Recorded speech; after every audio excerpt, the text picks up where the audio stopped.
Okay, and so I will call the meeting of the special board meeting to order. Welcome everyone and take roll call. And I believe that Hatton, you indicated that the missing trustees are all present via Zoom. So all trustees are present for the meeting. So if we can stand and say the Pledge of Allegiance. I pledge allegiance to the flag of the United States of America and to the republic for which it stands, one nation, under God, indivisible, with liberty and justice for all. Thank you. Item number 3 is to review, revise, and approve the agenda. Is there any requests from a trustee to make a revision to the agenda?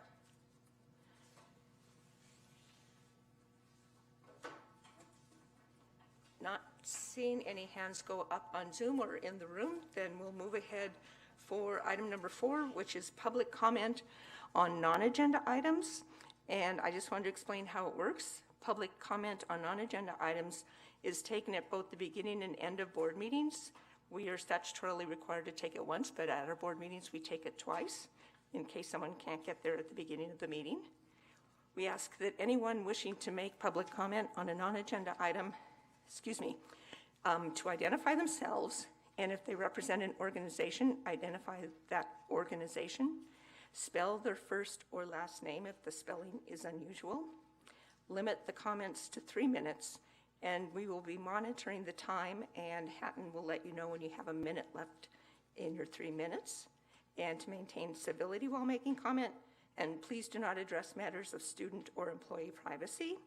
And so procedures about how to be identified to make public comment, Hatton will explain them in a minute.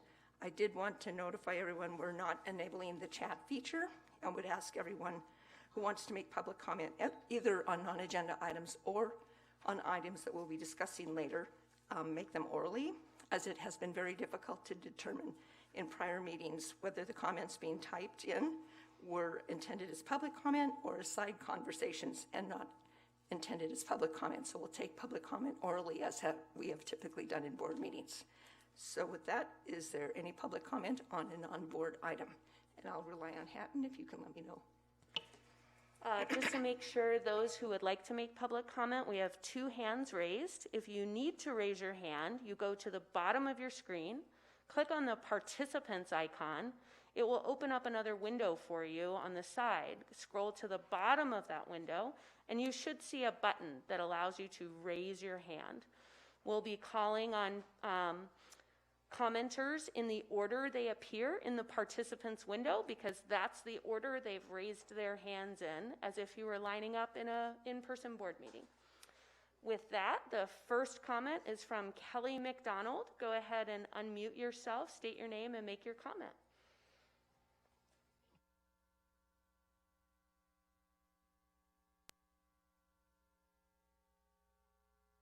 Ms. McDonald, could you pause just 1 minute? We don't have the TV turned up quite loud enough for the trustees to hear you. Thank you.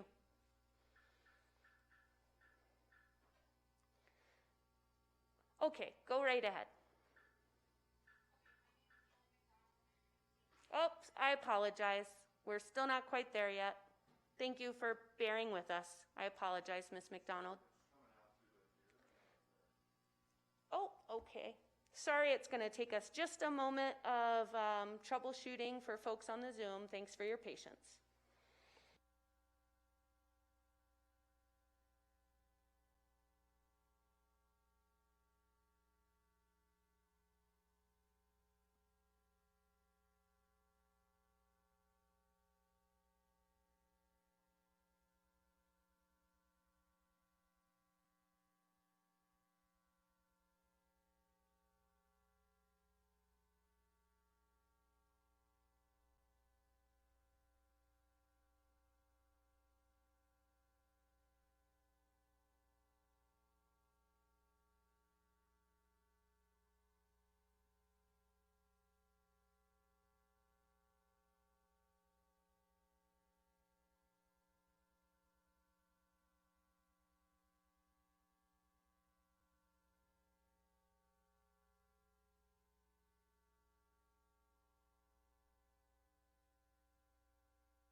So thank you to all of our concerned citizens. Thank you for the 10-minute interlude. I know that Casey Blue is the best warm-up act in town. I appreciate you holding court there and helping us with tech support.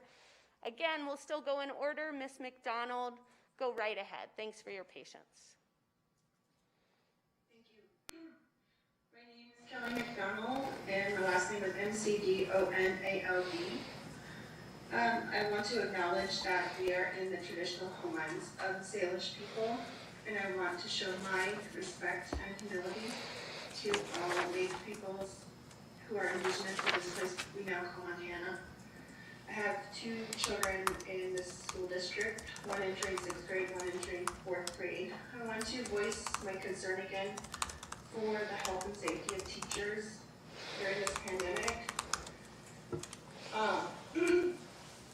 All teachers requesting to teach remotely should be approved instantly. Having to wait seems unnecessary and unacceptable. I think remote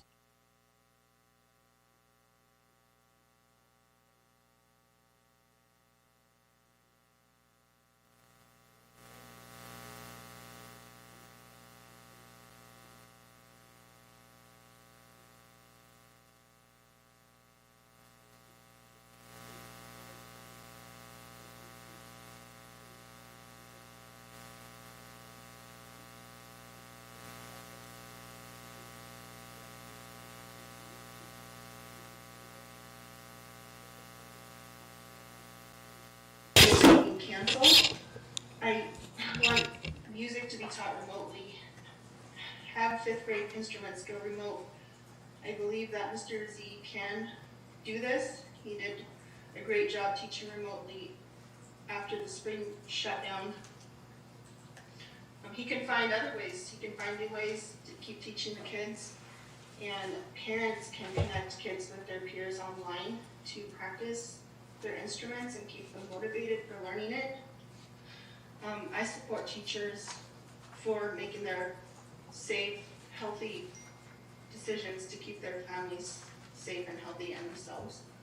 And whatever teachers need to do to protect themselves, I support it. 34% of Montanans who have died from COVID-19 are Native American.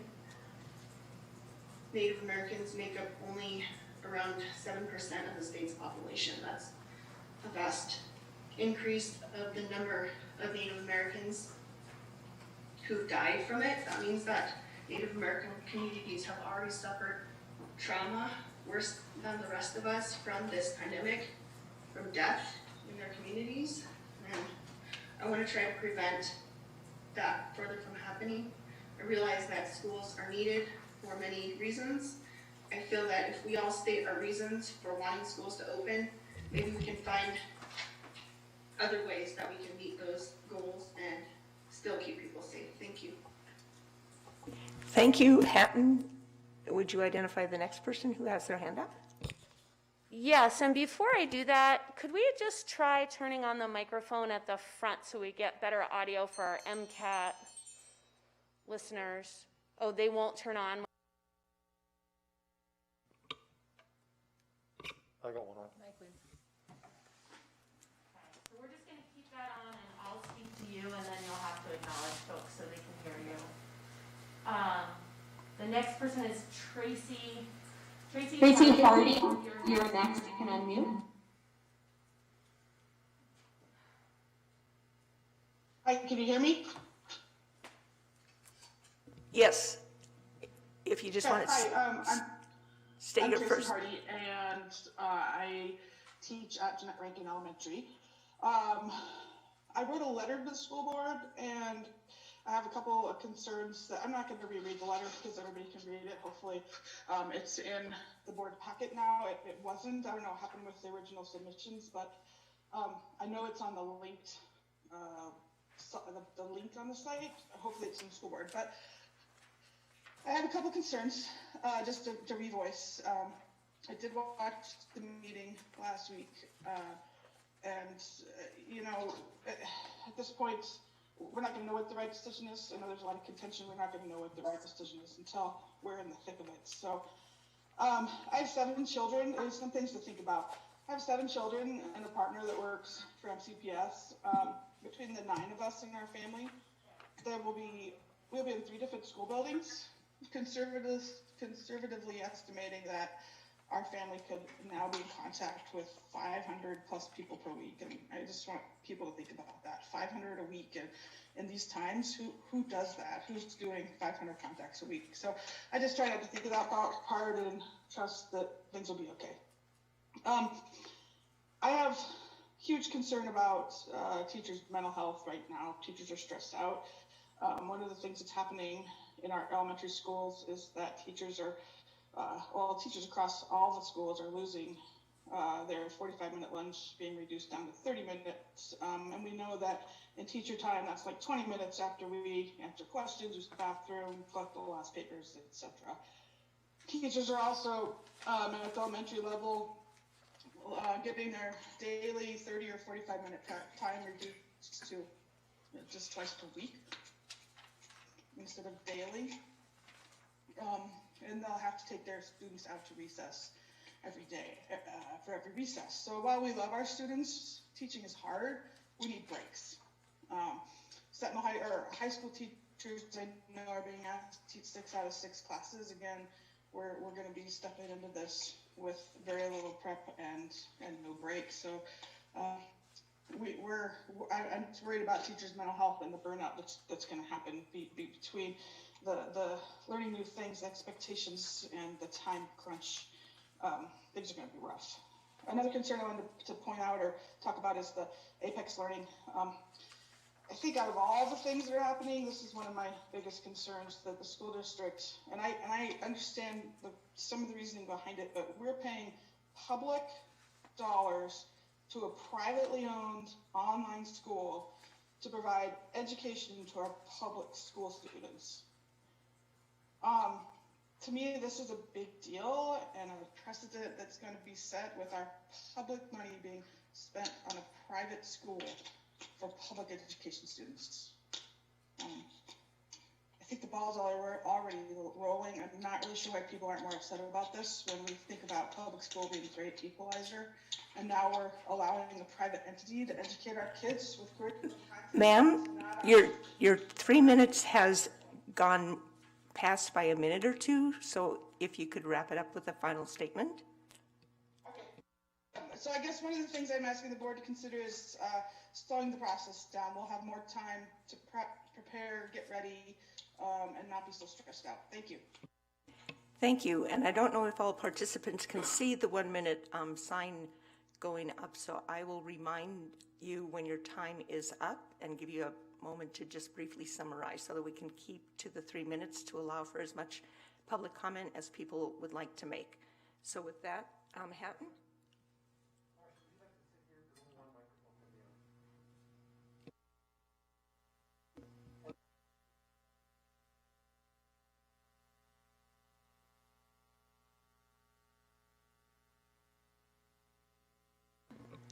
Thanks. And Hatton, if you'll call on the next person who would like to make public comment on a non-agenda item.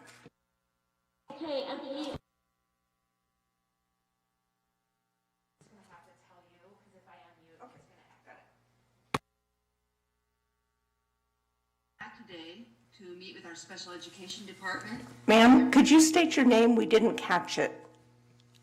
Michelle Ellen. Thank you. Ellen, E-N. I'm a teacher at Big Sky High School. I'm a special ed teacher. I went back today to meet with my department. I've written letters to the board. I want to tell you what I observed today. Adults, teachers were in our building. They did not stop and screen themselves. I checked. There were very few adults who were in the building today who were written down that they had screened themselves like they're supposed to. Contractors were in our building not wearing masks. After we complained to our administrator and she texted the person who was in charge of the contractors, they continued to not wear masks, or they would hastily pull them up when they saw a teacher in the hallways. I witnessed one of our custodians wearing his mask up above his head as a headband. As you've seen just now, problems with technology are hard, even when we have the technology experts. when we have the on the chalk guys teaching us in synchronous learning with Zoom and in person, the Zoom participants were unable to hear, were unable to follow along, and it wasn't until halfway through when they thought maybe we should screen share with the guys who were actually presenting, but they wouldn't talk into microphones. If these are the experts, and if Hatton's the expert, and they're having problems with technology, what do you expect us teachers to do? The epidemiology meeting, press conference that I watched at the urging of Rob Watson, thank you, Dr. Watson, for that. My takeaway from that was that we are not following the advice. We are not reducing contacts. We are not keeping social distancing. We are not promoting good hygiene. In fact, students will exponentially increase their contacts from 5 to 25 to 40. Thank you, Hatton. And two more things I want to say. I want to teach. I understand there are school board trustees who think that those of us who don't want to go back in a hybrid mode are lazy and just don't want to teach. I do want to teach. It's far harder to teach remotely than to teach in any other format. Remote teaching is hard. It's twice as hard. And my last question is, how many of us in the school buildings have to get sick before you guys call this as the bad decision it is and place us into remote learning? Thank you. I'm done. Thank you, and I'm just waiting. Beth Cole, if you could unmute yourself and go ahead with your public comment. And again, I'd encourage everyone to try to stick to 3 minutes in case there are other people who would like to make public comment on any non-agenda item. Thank you. My name is Beth Cole, C-O-L-E, and I teach at Hillgate High School. As we head back to school, I would just like to encourage the administrators and the board members to visit each of the grade level schools, elementary, middle, and high school. And I'd like you to sit in on an entire class period at each level. So I know that my teacher colleagues would welcome you into the classroom. We would like you to see firsthand what we're doing. It will be 2 hours and 15 minutes at the high school level. More than happy to have you, but I think you would benefit, all of you would benefit from coming back with us and experiencing this and kind of getting an idea of what we're going to be facing every day. So thank you for my time. Thank you, and Tom McClintock, if you could unmute yourself and begin your public comment. And again, we're asking folks to limit it to 3 minutes. Thanks. Good evening, MCPS trustees and members of the Missoula community. My name is Tom McClintock, spelled M-C-C-L-I-N-T-O-C-K. And as I mentioned when I spoke at the August 11th meeting, I am the spouse of an MCPS educator in addition to being a lifelong Missoulian and MCPS and UM alum. As I did last Tuesday, I speak out once again in opposition to the proposed return to in-person instruction, no matter how limited, and advocate for returning in phase 0 until we see an actual decline in cases as was originally promised. Since that time, we have not seen a decline in our case numbers in either Montana as a whole or in Missoula County. We have, in fact, just passed 6,000 cases as of this morning, and our statewide death toll also continues its morbid rise. Yet, we have seen no action from this board nor from Superintendent Watson to reconsider the disastrous plan to reopen in phase 1 and expose our teachers, our support staff, our children, and our families to this deadly virus. So I ask you once again, why are you choosing to gamble with the lives of our children and their teachers? Why are you so intent on pursuing this plan which risks the lives of their parents and grandparents? Since that time, we've seen new studies from Massachusetts General Hospital showing that children can and do carry high levels of the virus and are as or even more infectious during asymptomatic and pre-symptomatic periods as adults.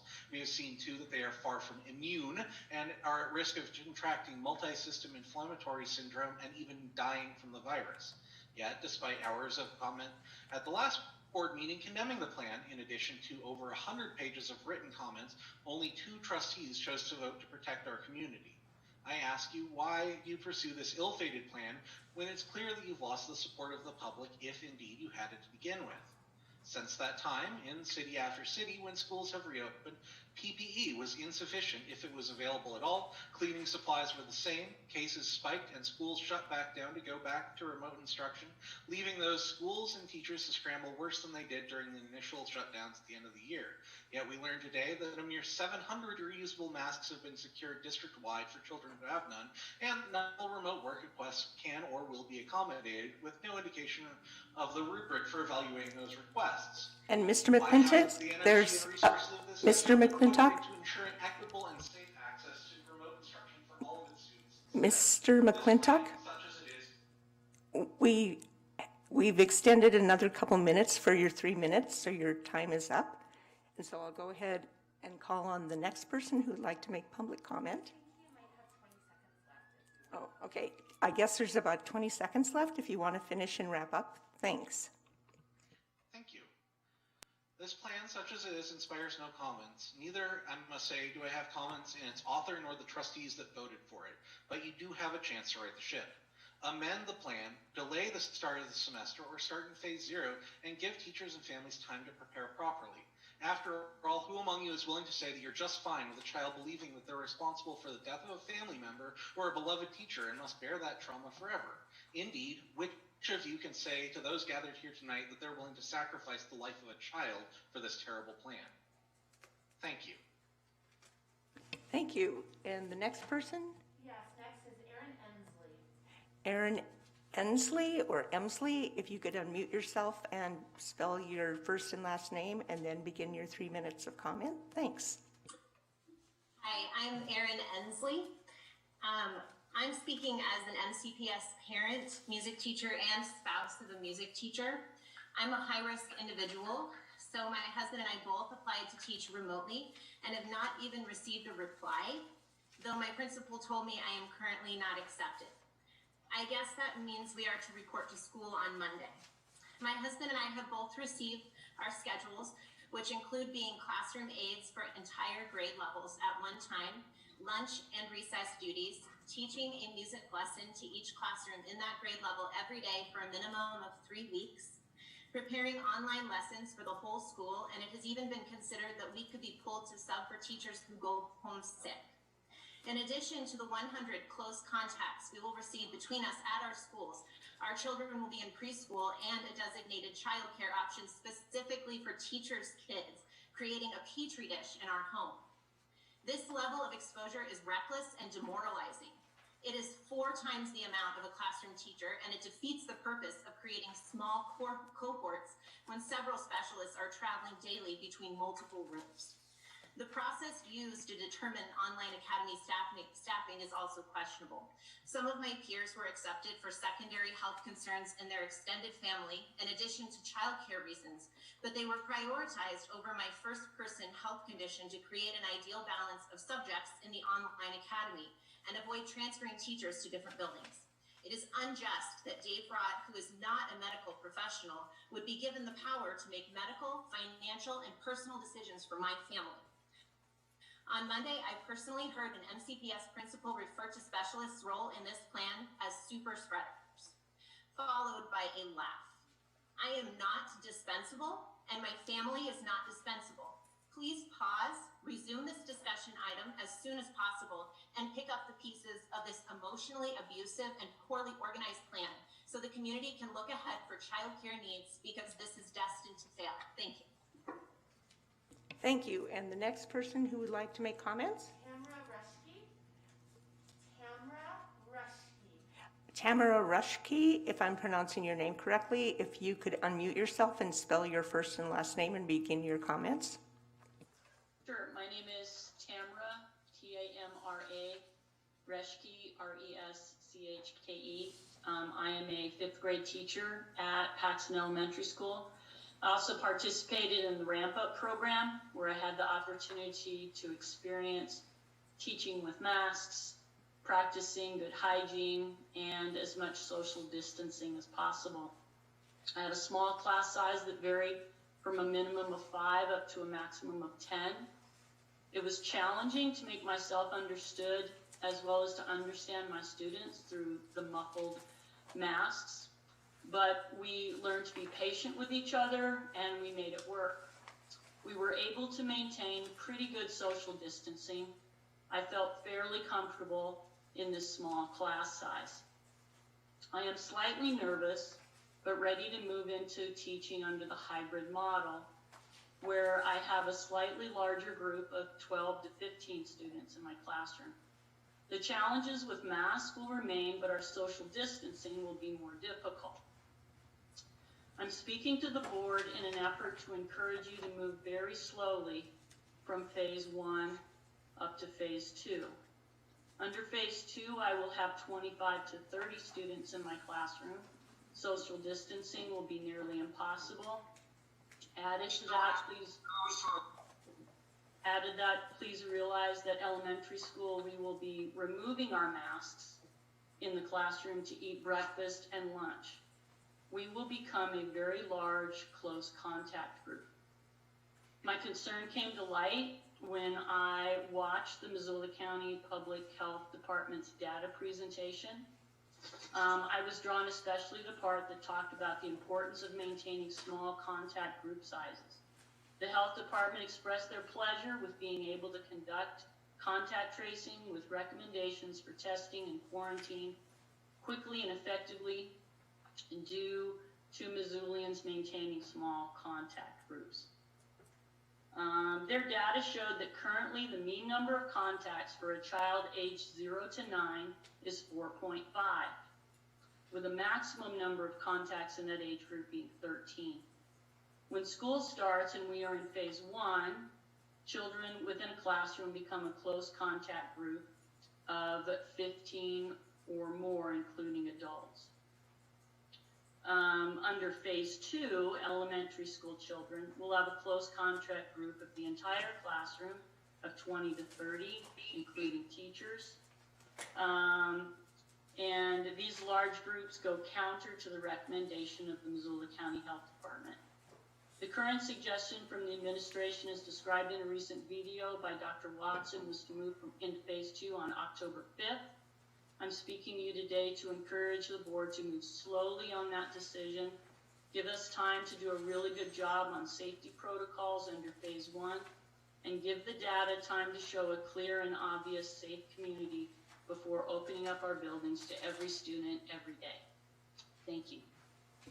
Thank you. And Next is Dina Mansour. Dina Mansour, if you could unmute your microphone and spell your first and last name and begin your comments. Thanks.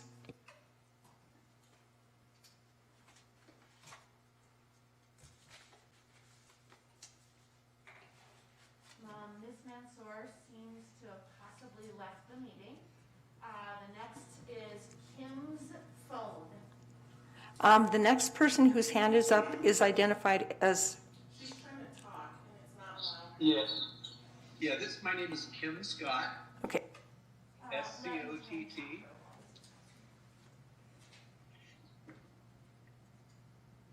I wanted to acknowledge at the beginning of this that I'm not part of the Missoula community, but my daughter and her husband are both music teachers, and my grandson is in elementary school there. And I'm calling just from the perspective in my personal life. I'm the CEO of the largest mental health provider in the state of Oregon, working with children and families in over 150 schools. And one thing that I do know a lot about is trauma and the impact of trauma, including vicarious traumatization, meaning those that work with the kids in this environment and the trauma that they're exposed to, much less the potential of exposure to this virus. But if you look at education, children certainly can't learn in environments where there's trauma, and teachers certainly can't teach in environments where there's trauma. And what I would say to the school board is I think that there's a huge abdication of responsibility and duty as it relates to ensuring a healthy ecosystem for kids and families that really are trying to learn. If you think this is a courageous decision, I would really want to confront that, because I think a courageous decision would mean that you as a school board would connect better listen better to your educators, your professionals, and come to a decision that's based on science, professionalism, and understanding. Without that, I think what you think is a courageous decision may very well be an arrogant decision. So my demand as a grandparent and the parent of a teacher in your school is that you meet your obligation as a board and your fiduciary responsibility of care, duty, and loyalty with a primary responsibility of doing no harm. You're doing harm right now. You traumatize people. You have not given them the time to really prepare for this. I really find your plan suspect in terms of PPE, screening procedures. You're clearly not there and ready to create an environment where learning can happen and certainly safety won't happen. And I just want each one of you to consider on the board, right now, you can change this, but the moment that you lose a teacher or a child, I want each one of you to think what that means. Curious. You. Next is Dina Mansour. We'll try her again. Okay, Ms. Mansour, it looks like we found you, so if you can unmute your microphone and spell your first and last name and provide your comments on a non-agenda item.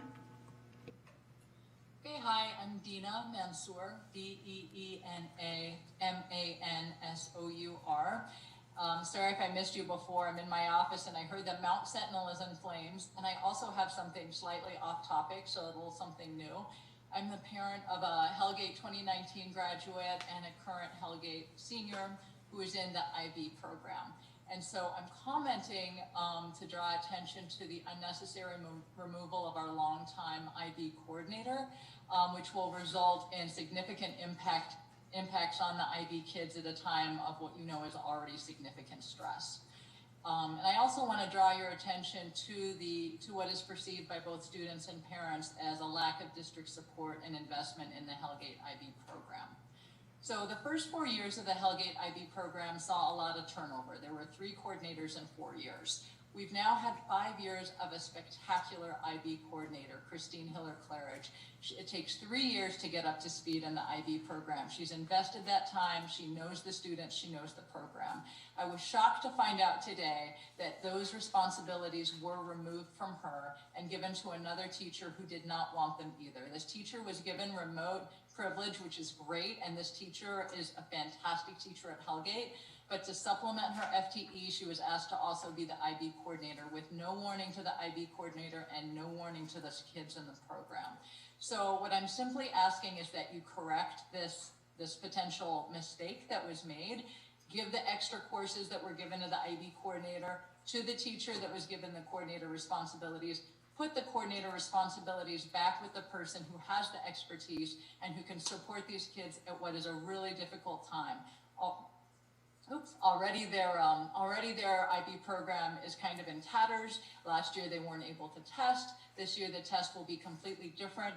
And what they need at Hellgate is a leader who understands the IB program. So if you rectify this, the kids will be supported and the teachers will be supported. And this needs to happen relatively quickly because the teacher is now getting up to speed on a class she's not taught. The IB coordinator is getting up to speed on something she cannot do in a year. This other original IB coordinator will have to continue doing her old tasks.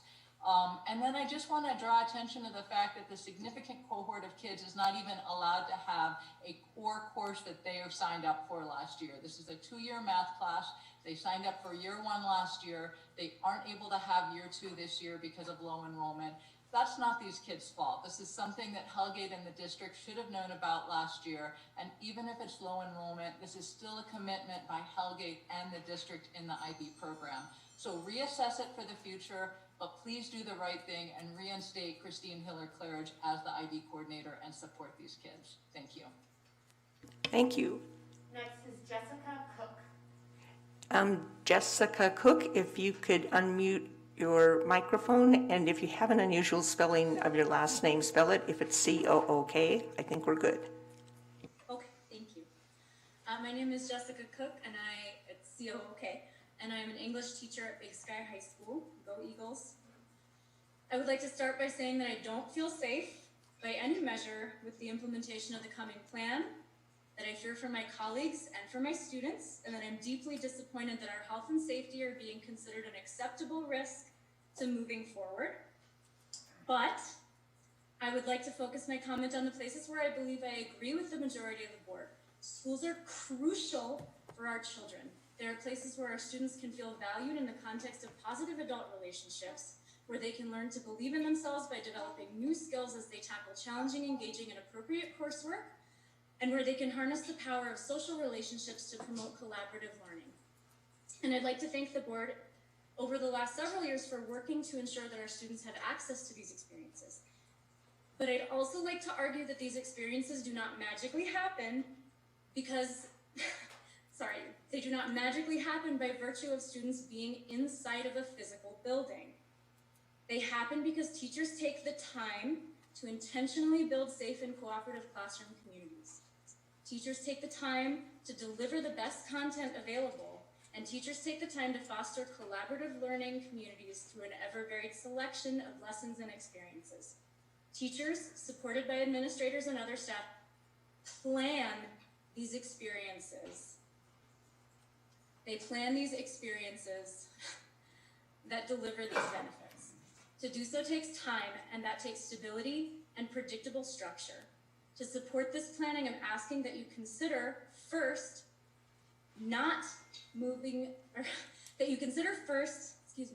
moving back the start date of school from August 26th, as we are not prepared to functionally welcome our students back with a fully developed and realized plan. If you'd like more confirmation of this, I would be happy to speak with you, but I think that you could ask any teacher in the district at this point. I would also ask that you consider committing to sticking with the current hybrid plan for the full semester. We need the ability to plan if we are going to provide the essential benefits of education to our students. If we do not have time to plan, students will not be getting the quality of education that is being used to justify the risk to our lives. Please support us moving forward by considering planning time an essential feature of our schools. Thank you. Thank you. And next is Carleen Hathaway. Carleen Hathaway, if you could unmute your microphone and provide your public comment. Thanks.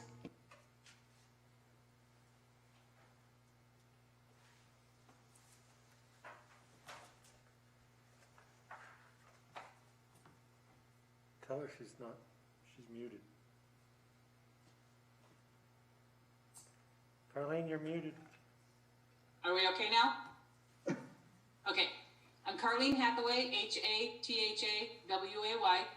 I'm a paraeducator in the SLP program at CS Porter Middle School, and I'm also the MMCEO Secretary Treasurer, which is the union that represents classified staff. I mirror all the concerns that are being presented here today, as well as the email and letters that have already been sent to the board and the comments that were made at last week's board meeting. So I won't go into all that, but I have grave concerns about our return to school in person. And as I said, I've already written to the board, but I do have something else that came up today, or actually has been going on. I went back to school today, and as Dave and Sherry Postma can attest to, I receive dozens of emails every day from the paraeducators in MCPS with questions that they're posing to me to assist them in finding answers to. And I don't have all the answers, and I will compliment Dave Rott for answering every one of my texts and every one of my phone calls, and he's doing the best he can to assist me. But if we're going to be going back to school and you're telling us that it's okay and you have plans in place, and yet I'm still getting dozens of questions every day of what paraeducators are supposed to do, what their expectations are, what their schedules are going to look like, then we're not ready to go back either. You have an online academy at which paraeducators that have been approved to do the remote teaching as well have no clue about what it is they're going to be doing during that online process. No one's contacted them, and I did check in with Dave about that today, and he said he would look into it, but they don't know what they're doing. They're supposed to be back at work next week. So I sometimes feel that the classified staff is sort of being brushed aside. You have custodial staff that has been busting their butts since this all started. You've got essential workers like all of our groundskeepers, our secretaries, people that have been at work this entire time. Now you've got people coming back and they have no idea what the plan is, what they're going to do, because we're kind of an afterthought. I'd really appreciate it if we would rethink this plan of getting back to school in person right now and think of something else to do at this point in time. Thank you. Thank you.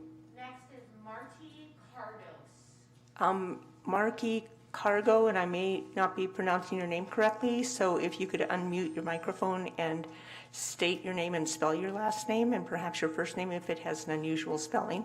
Thank you. Yeah, my name is Marty Cardos. First name M-A-R-T-Y, last name K-A-R-D-O-S. I have 2 kids at Rattlesnake Elementary. I'm also a biologist. I have a PhD, and I have a background in disease ecology. And my opinion is that the plan that the superintendent stated earlier on in the year was responsible, and that said that schools would open for partial in-person learning if cases were consistently low or decreasing. That is not the case. What we're doing right now in terms of opening the schools for in-person learning is inconsistent with that plan. And it's also obvious that from the public comments and those from teachers, that both the community and teachers are generally very uncomfortable with this plan. And I just want to point out that the inevitable outcome of what this plan is in combination with the university opening for in-school instruction is that we're putting an enormous number of people into close contact with one another. Thousands of people, more than are in close contact with one another right now. The result of that is going to be that many, many, many more people are going to get sick, and that some people are going to die. And I just want to point out, and this is not hyperbole, that the inevitable result is that people are going to die because of the decision you all have made. And I find it profoundly irresponsible. Thank you. Thank you. Next is Ty Williams. Ty Williams, if you could unmute your microphone and spell your first name. I'm assuming your last name is spelled a typical way. Hi, my name is Ty, T-H-A-I, Williams, W-I-L-L-I-A-M-S, and I am the parent of an 8th grade student at Porter Middle School. My son has chosen to participate in the online academy because he has asthma and has experienced not being able to breathe in the past. Not only does my child have asthma, but he is also a 3 times exceptional student. He's gifted, he has ADHD, and he has an executive functioning disorder. Because he's going to be participating in the online academy with Apex, I have concerns about how his accommodations and modifications are going to be carried out on an online platform. He was very successful during remote learning, but that was only because we had access to Mrs. Lombardi, who did a phenomenal job as a case manager and working with him on a weekly basis on things like organization. We had Mr. Strothman, who was very in tune with my son and was aware when he was leaving assignments out, when there were things that should be included, and he understood that a lot of that had to do with my son's working memory and issues with organization. It's only because he had that contact with teachers who were there in person and who knew him, that he was successful and that his individual needs were met. I've looked all over our website and tried to figure out how his needs are going to be met on the online model and haven't been able to do that, even as a special ed teacher. So one of the things that I ask is that you clarify how those accommodations would be met. In addition to that, as I've said before, I want to go ahead and continue to advocate for online flagship for those students who will be on the online academy, and that you offer additional electives other than just PE and general music. My son will have the opportunity to participate in things like coding and other electives because of our financial abilities. but all students won't have that opportunity. So I ask that you open up electives so that students can still be exposed to some of those other areas. In addition to that, I am a special ed teacher. I teach extended resource K2 at Hawthorne. I've already been told by 2 of my parents that their children will not wear masks. At our district-wide special ed meeting the other day, we were told that we had to make a good faith effort to teach children how to wear masks. And as a special ed teacher, I fully understand that need.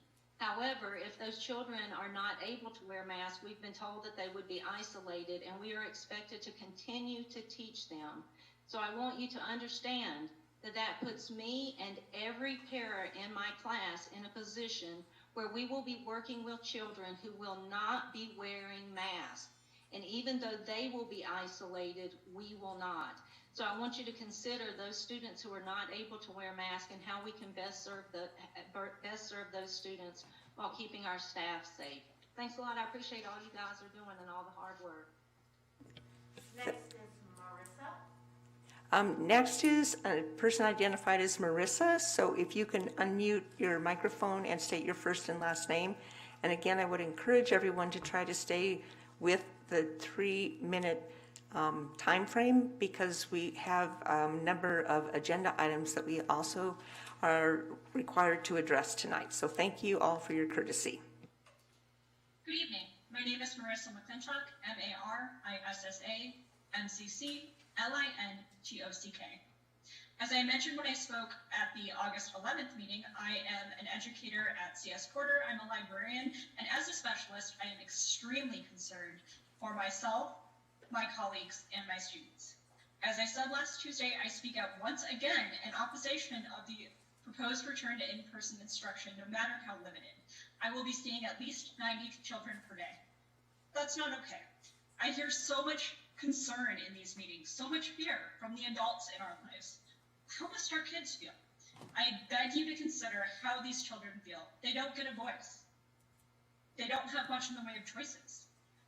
These aren't numbers to me. I keep hearing people say, oh, it's only .whatever%. That's not a number, that's a child. A child who could potentially die if you continue to make this extremely reckless decision. I beg you, put off the start of school and start in phase 0. Thank you. Thank you. We have 2 additional hands raised. The next is Casey Ballou. Casey Ballou, if you could unmute yourself and spell your first and last name for our minutes. Thank you. I can, and hopefully my dogs are not too loud behind me. My name is Casey Ballou. I'm the president of the Missoula Education Association and a middle school teacher by trade. I'm going to make this short and sweet because, that's at the core of who I am. Ask anyone, right? We know at this point that you cannot respond to public comment, and we appreciate that. But we also know that this item that most of us have spoken to will be on future agendas, and that's part of the reason that we're here. As staff members, both certified and classified, we're experts in education.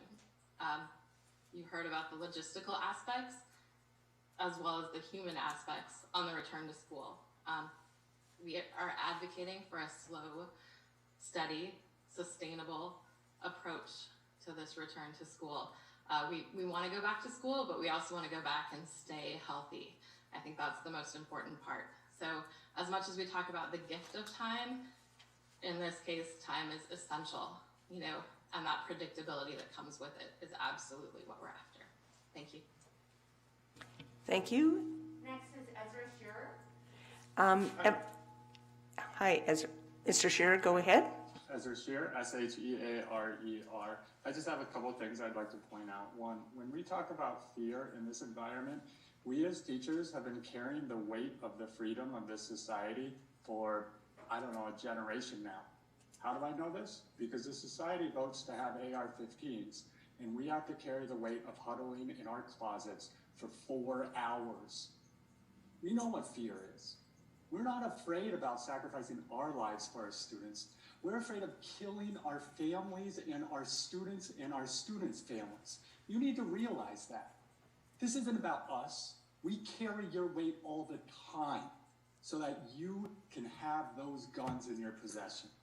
So we understand fear because we've been in closets while a student was so afraid they peed in a bucket as we're worried about somebody coming into our closet, so we can handle the fear. It's about our students, and it's about our families. So you need to understand that. And second, you voted for a plan with no details. Students don't know what classes are available to them via the remote-only option. Students don't know what classes they're going to be taking once they show up. Teachers haven't been trained on remote learning. They haven't been trained on 2-hour and 25-minute blocks. They haven't been trained on health and hygiene protocols all summer long. You have done nothing as an administration to prepare us for this year. No PD on anything that's going to help us do our jobs better in full remote or in person. And I don't even want to get started on the lip service you pay to Black Lives Matter when the district has provided no training whatsoever for anti-racist education. So let's own what we've done and own what we haven't. We have not prepared for the opening of school year. I don't know what's going to happen for freshmen for lunch. I don't know where students are going to show up to. I don't know where pairs are going to be. I don't know what hygiene procedures Rob's referring to, but I haven't seen any procedures whatsoever to use in my classrooms. I don't know any of these things, and I pay attention. What about the teachers who don't pay attention? I don't have any online materials to support my classroom. Apex is a great third-party private capitalist. Their goal is to destroy public education, but we're buying that. The goal here seems to be to get as many people as possible to sign up for full remote. I don't have PPE in my classroom. Many of us don't. Students aren't going to be provided PPE. The poor kids are going to have crappy masks. The rich kids are going to have N95. Actually, the rich kids, they're probably just going to go full remote because they can. We don't have a plan. You have a theory on how to open. And until you ask for the details at a board of trustees, you're putting everybody at risk because there's no details of this plan. We get 1 day in some of our buildings of teacher preparation, 0 PD whatsoever. And last year, I know we got the budget for PD. Why didn't you ask for the details of how much money is going to go towards training us this year? Ship sailed. Students show up in 5 days. No training whatsoever on how to do a remote hybrid option. No training whatsoever. Thanks. We're ready. But you know what? We're always ready because that's what we do. We show up and we get the job done. And you guys rubber stamp this admin. It's going to be great. And thank you, Grace, and thank you, Sharon. I appreciate you wanting to talk about the details of this plan in more detail. And I resent the fact that this Board of Trustees is not talking about the details of this plan. And don't tell me this plan is serving our most at-risk kids, because it's not. They could have 2 months ago designed a plan to make sure on those 3 days, those at-risk kids aren't— Mr. Scherer, we've gone over 3 minutes by a couple minutes. Thanks. And Ms. Olson, Kim Olson. Kim Olson, I believe you're next for public comment on any item that is not appearing on the agenda. Okay, hi, can you hear me? Can you all hear me? Okay, great, because, so the first thing I would like to say is that it was really hard for me to get on Zoom. I have done Zoom meetings, and I just didn't have a direct link. That information was not immediately on the last email that Rob had sent out, as it was for the last board meeting.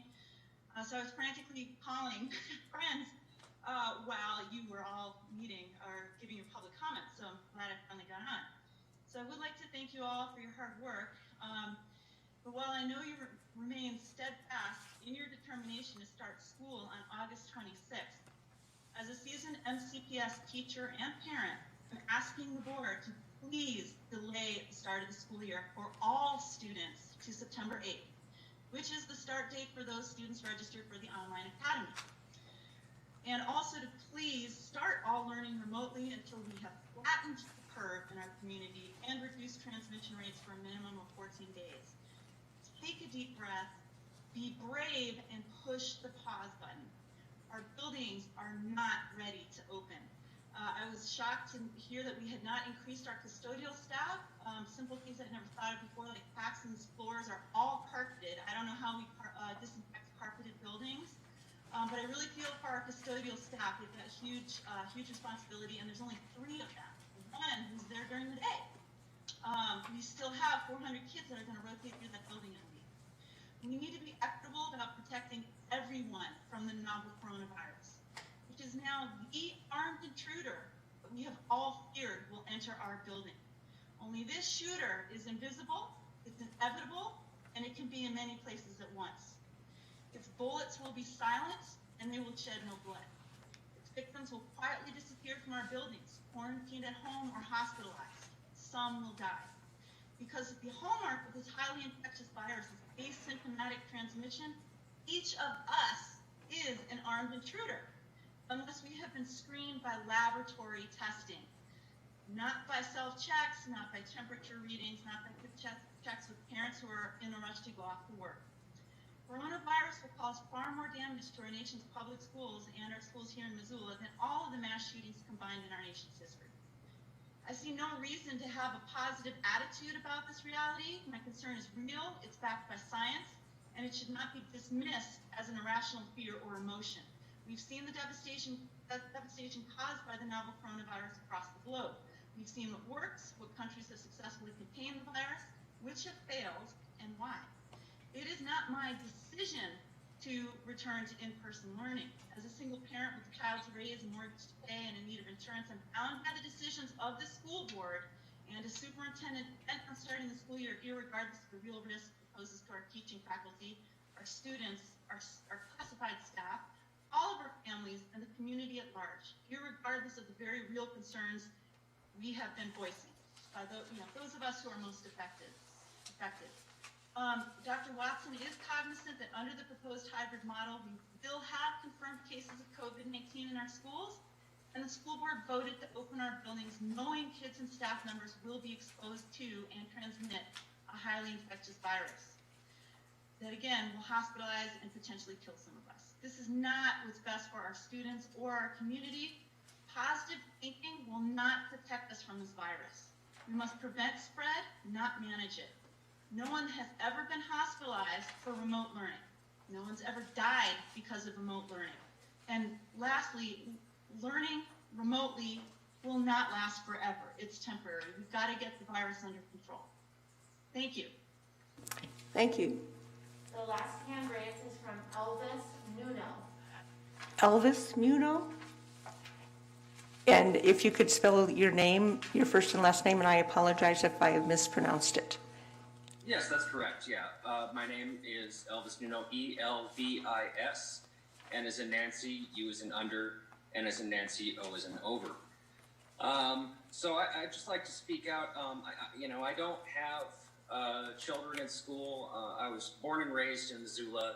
I went through our school system, and I've experienced what our school system is like. I've come back to Missoula after many number of years, and I just have to say what I see is a complete mess. When anyone turns on the news, they see schools trying to reopen, and they immediately close back up because it's not the right move. Now, it's clear that every school needs to be agile and ready to pivot at any given moment. It's obvious that kids need to get back to some normalcy and have in-person learning, but they have to do it safely. There is absolutely no reason that an adult or a child should risk their life for their education. That's simply not worth it. And online education is hard, and certainly teachers are not necessarily trained for it. It's a hard thing to do, but teachers are passionate about what they do, and they do get the job done. And they care about their job enough that even when challenges are put in front of them, they will meet that task. They will meet that task, and they'll get it done, and kids will be safe. There is absolutely no one that should lose their life just for the sake of going to a building to learn. This is 2020. We have means of communication. We have means to educate people, and we can do this, at this time, in this place, until it's actually safe for people to go back to school. We will get COVID under control. Things will go back to normal, but right now is not the time and not the place And this whole plan just honestly just looks like a complete mess with no planning. And if I had a child, I would have absolutely zero confidence in the board's choice to send kids back to school. So all I can really say is that, I mean, you people need to really reconsider this and be more prepared, put more planning in it before you actually put people's lives at risk. Thank you. Thank you.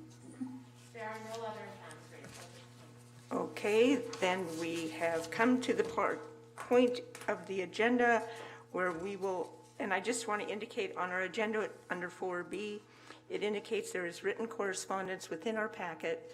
The trustees have all been sent a link that contains the additional public comments that were submitted versus email, and so we all have had a chance to go to that link and review the written comments that didn't make the packet. So just wanted everyone to know that. So we'll move on to 5A, which is announcements from Superintendent. So Dr. Watson. Thank you, Trustee Holland. Chair Holland, I don't have any announcements this evening. Thank the public for the public comment tonight. I appreciate the time that they've put in and given public comment. Our next board meeting is September 8th and then September 22nd. Thank you. Thanks. Now we move on to 6A1, new business, which is to adopt the 2020-2021 elementary budgets. And so there is background information that explains that that reason we're meeting on this date rather than our normal meeting next week is because by statute we have to meet on or before August 20th to adopt the final budgets for the district. Even though we're a unified district, we adopt the elementary and high school budgets separately. So Pat, I will turn it over to you to provide background information on the budgets and the items that are found in our packet. Thank you. So the first item is the elementary adoption, and as Chair Holland mentioned, we're here tonight to ask the board to adopt the budgets that are identified, including the levy amounts associated with those budgets, and the looking at the page number here. So page 42 is where you'll see the elementary motion, which includes the budgeted amounts for each of our 9 budgeted funds, and along with the levy amount associated with those budgets. I'll have you jump ahead, if you would, to page 45. Page 45 is a summary, a recap of what the levy change looks like, as well as the change in mills and estimated tax impact. On the elementary side, the total levies for the 9 budgeted funds would go down by $234,000. It would result in a reduction in mills of 2.6 and a reduction in tax impact of $7 on a $200,000 home. As you look through those budgeted funds, the elementary general fund budget increased by $1.5 million under this plan. There was no voted levy. So this is the funding formula that supports that increase, and that funding formula is mostly affected by 166 student increase, and so that was the big impact to this budget. The percentage inflationary increase was 8.3%. That was approved by the legislature in 2019. So then the other sort of interesting changes on those budgeted line items, the building reserve budget was reduced by $540,000. The transportation budget increased by $294,000. The increase and decrease is related to reappropriation of funds from last year. So we're able to set those budgets with some reappropriation of dollars, still preserving reserves. at not a great level, but a decent level, about 8.9% on the transportation fund. And you can get up to 20%, so the 8.9% is about 400,000. The building reserve levy decreased by 107,000. This is part of that Senate Bill 307 and the major maintenance projects and major maintenance funds that are intended to be, or projects that are intended to be funded through the permissive levy. Also includes some state funding support. So a lot of that reduction reflects state funding support on the elementary side. I'll jump ahead then to the next page, 46, and you'll see a recap of the mills. And on the left side of the graph, you'll see the mills for all of the budgeted funds we just looked at, other than the debt service fund. And the debt service fund is represented by its own graph, and with its mills listed on the right side. And so you can see in the elementary, and you've seen this graph before, is that we're virtually debt-free in 2009 through 2016. And then in 2015, after we passed our bond, we issued a couple of bond issues in 16 and 17, and that's where those mills have come into play. The mills have dropped.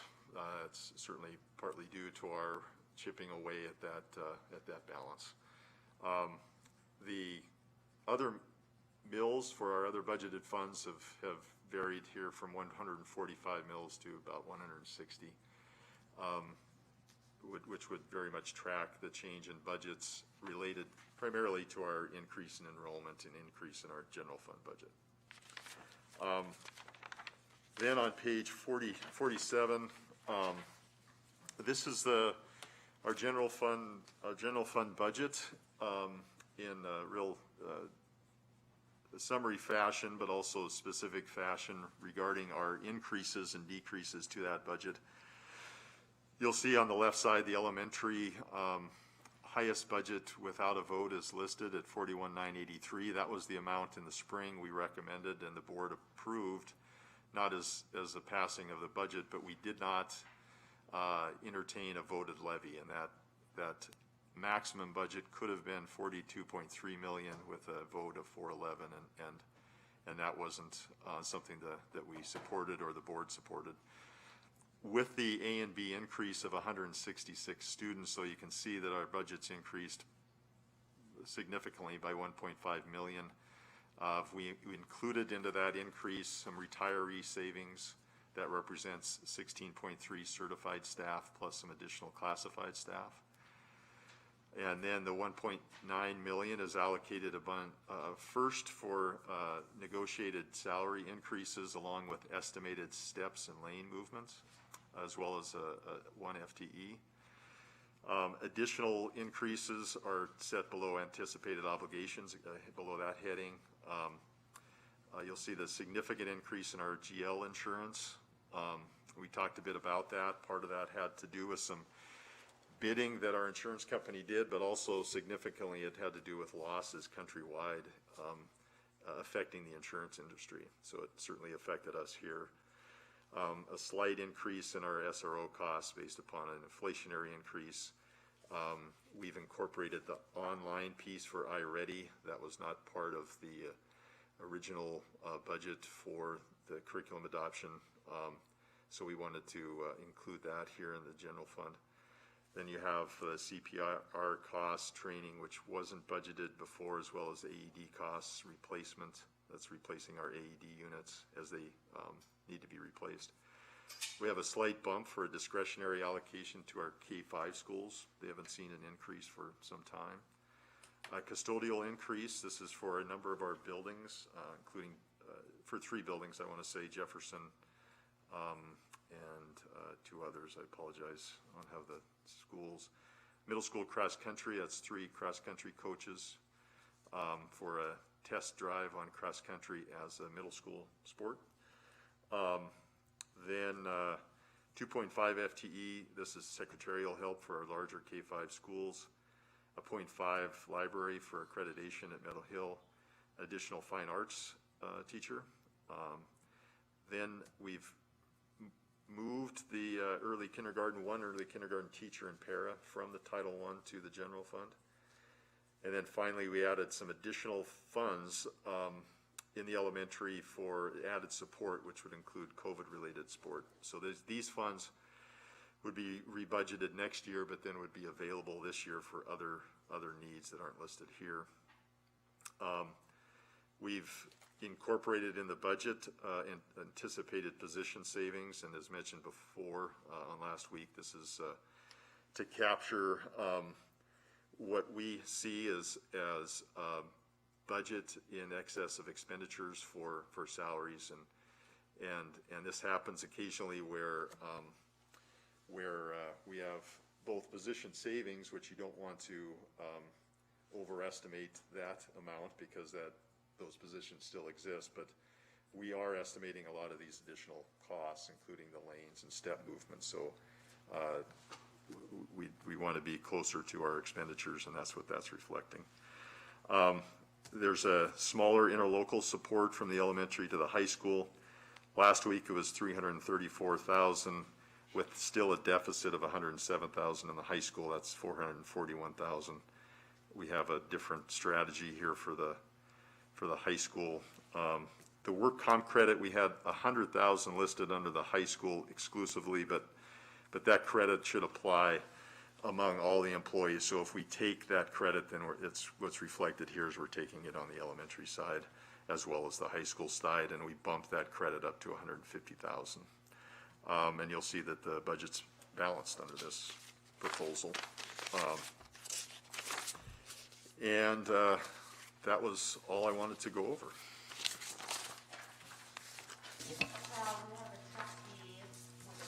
Okay, which trustee?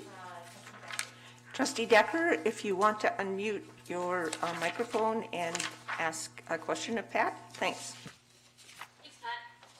I see the added support including COVID-related needs on here, and since this is the general fund, I'm not sure where it would be reflected, the additional funding that the district has received from the CARES Act, and how that fits in.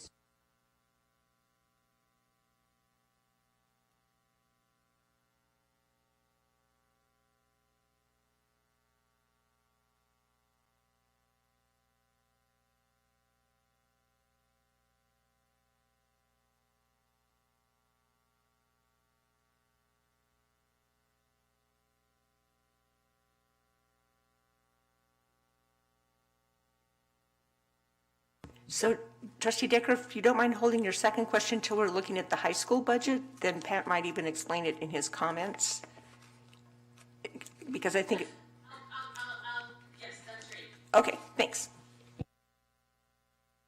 Yeah, thanks, Trustee Decker. So that line item is, it does reference the support for COVID or COVID-related expenditures, and it's not earmarking those expenditures for anything specific. And you are correct that there's CARES Act funds plus coronavirus relief support through the governor's office that we received additional support. Those funds will be expended through Fund 15, our miscellaneous programs fund. It's an unbudgeted fund, but it's where federal programs and grant funds are run through. The one thing with the governor's recent funds that were distributed is they have a December 30 expenditure deadline, and so it's entirely possible that we'll experience continuation of expenditures for certain items beyond December 30, if that makes sense. So if we, for instance, hire a position that's COVID related and the expenditure ends December 30 and we still want that person or that position in place, we would need additional funding to cover those costs for the second half of the school year. Does that make sense? It does. Does that mean that added support?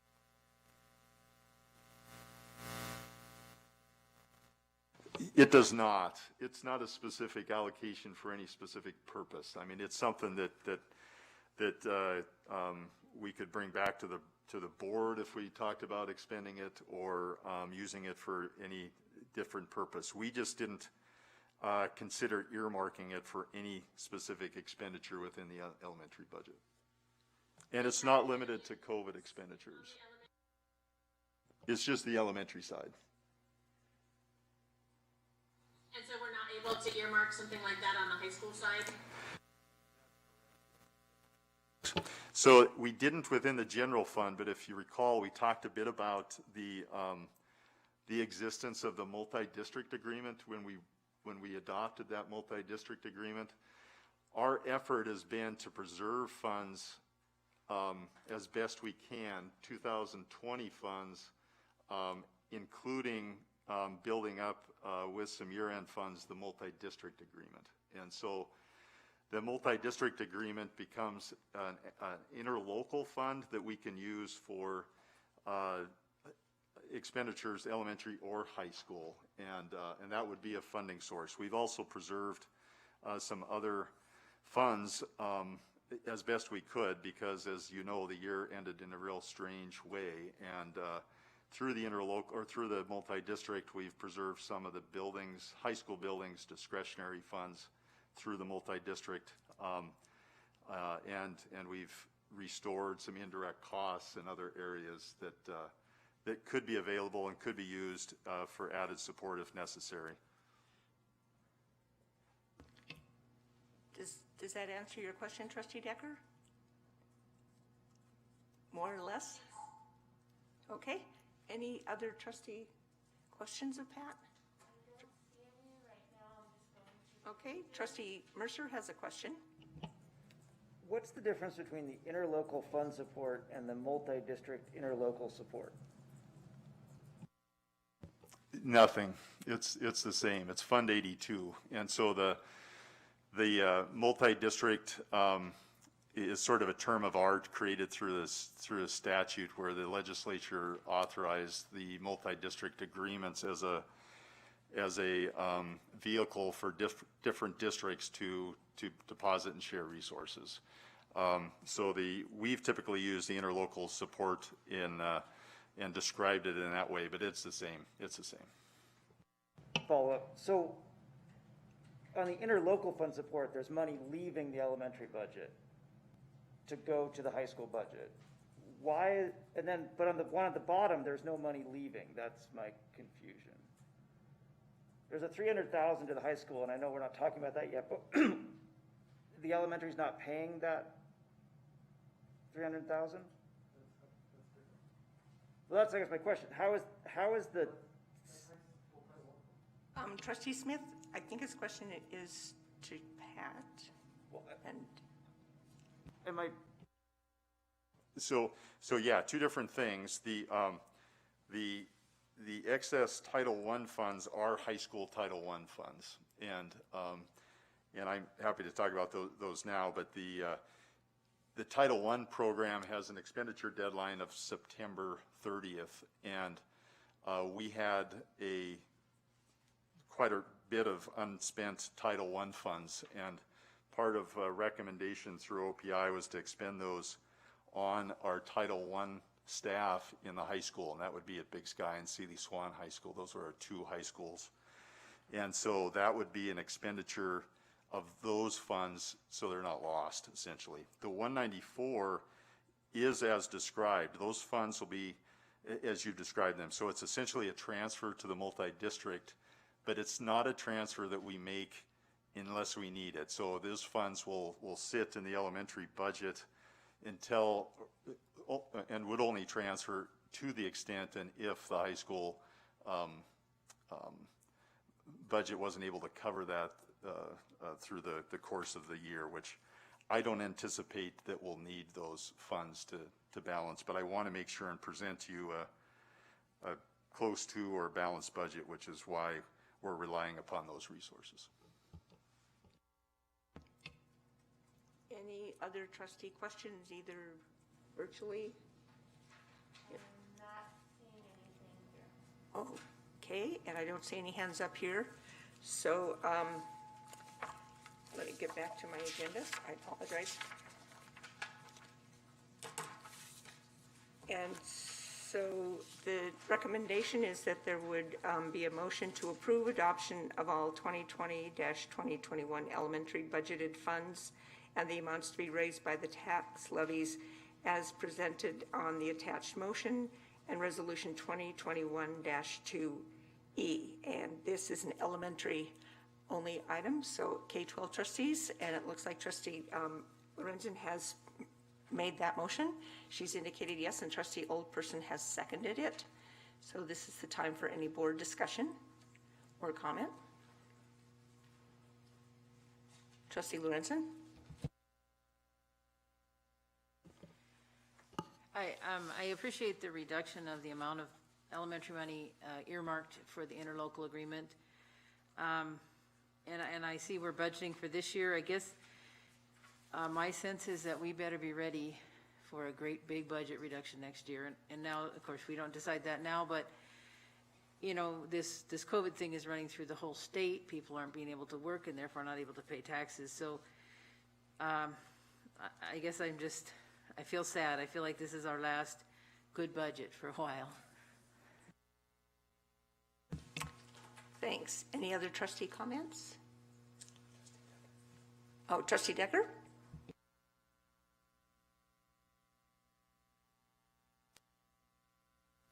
Transparent that we can be over the next few months about how we spend both CARES Act funding and regular funding on the kinds of things that make this a safe return to school, and that are really, you know, putting our literal money where our mouth is as we get ready to reopen safely for everybody. I think the more transparency around that we can provide, the better. And I appreciate how extremely complex our budget is. But I know for me, it's sometimes confusing to see like a $3,000 expenditure on an overview like this, and understanding, you know, what it is that we should be getting that layer of granularity or detail around. I would love to have more like of a picture of how we're spending money in this really unprecedented time. You know, we obviously can't, like I've seen how many pages it takes to get to that level of $3,000 expenditures. It's a lot of pages, and so I'm certainly not asking for that, but particularly as it relates over the next few months to spending COVID funds that were left behind last year and how we're reallocating those. That kind of stuff is going to go a long way, I think, to restoring trust. And I just want to really make a plug for emphasizing that. Thanks for your comments, trustee Decker. I don't see all the trustees on my gallery view, so I will leave it to Hatton to let me know if. I don't see anybody else asking. Okay, then it's time for public comment.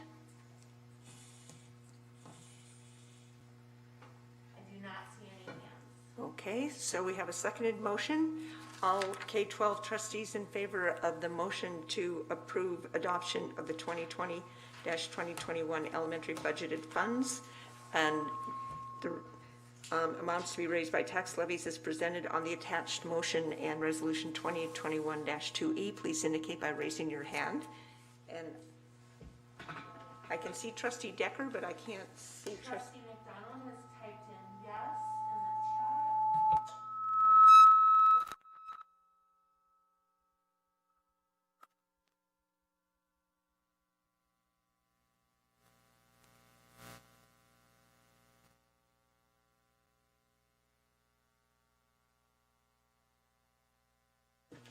And all trustees in the room, if you just raise your hand one more time, I was looking at the screen.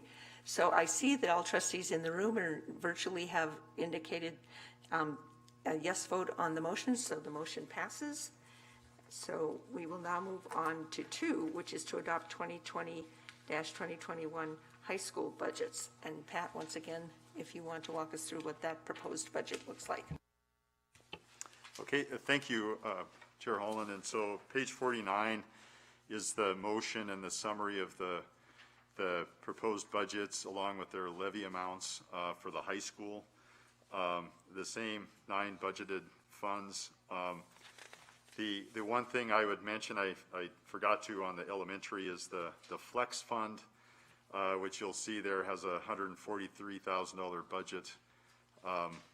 is reflective of a grant that we received, an opportunity grant that was part of House Bill 387, providing career and tech education. And part of that grant was that it would be deposited in the Flex Fund. The elementary portion was smaller, it was $42,000, but we've never, and you've never, and neither have I, seen any activity in the Flex Fund. So this is the first time that we have. I would then jump to page 52, which is a more detailed summary of our levies, change in levies, the change in mills, and the tax impact. And you'll see a levy decrease of $950,000, which is significant. The biggest component there is the $712,000 reduction in debt service. And so we've got a high school bond that's coming off of the obligation, so we're paying that off. We refunded a number of bonds over the last 10 years, and so some of those bonds are being completely paid, and we'll have another one this coming year, FY21, that'll get paid as well, which we'll see a similar reduction, which is really a great thing. The tax estimates with very minimal increase in tax value, the 4.95 reduction in mills translates to a 13.36 reduction in tax cost on a $200,000 home. Overall, the budgets went up for all these 9 funds by $183,000, and the smaller increases, the general fund increase of $162,000, which we'll talk about in a second. The transportation fund, $265,000, largely reappropriation of funds from last year, and we're able to reappropriate quite a bit of funds on the transportation or the technology side, and adopt a larger budget because we're using CARES Act money to pay for technology, pay for computers that are related to our effort to get Chromebooks in students' hands.